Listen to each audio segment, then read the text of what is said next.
Sveiki visi, šis metodas yra labai paprastas. Pažiūrėkime, kokia yra mūsų kazino sąskaita. Tai yra 870 eurų.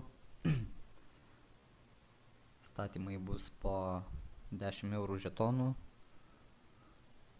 Tai dedame štai šioje vietoje 10 eurų. Čia 20 eurų. Čia taip pat 20 eurų. Padaryta investicija yra 50 eurų iš viso.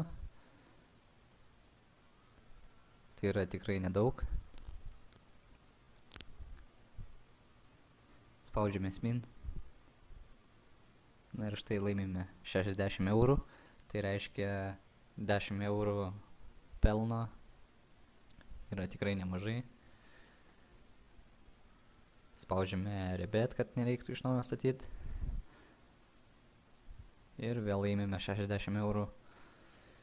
Spaudžiame vėl rebet. Spin. Na, štai ir vėl laimime 60 eurų.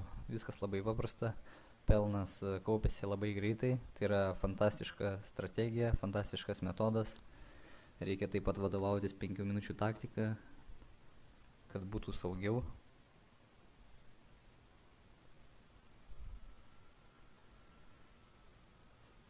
Šiuo metodu žiauriai greitai uždirbame po 10 eurų, praktiškai kas kelias sekundės. Labai greitai galima krautis pelną.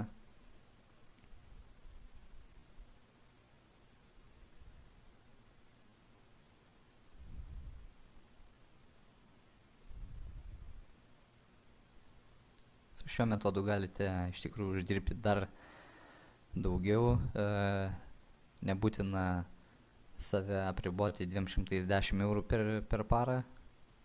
Šis metodas yra neribojamas, administracija jo neriboja, su juo galima pastoviai žaisti pagal mūsų pastebėjimus. Algoritmai netaip suprogramuoti, kad jūsų... Na ir štai mūsų balansas yra 970. Tai reiškia, galima sakyti, per kelias minutės uždirbome 100 eurų pelno. Tai yra tikrai didelis pelnas per tam tikrą trumpą laiką. Kaip jau minėjau, algoritmai neriboja šio metodo, su juo galima uždirbti neribotą sumą pinigų per dieną. Nebūtinai reikia laikytis 210 eurų limito per parą. Galite uždirbti kad ir 1000 eurų per dieną, tai yra tikrai be jokių limitų šis metodas. Taip kad sėkmės, ačiū už dėmesį, viso gero.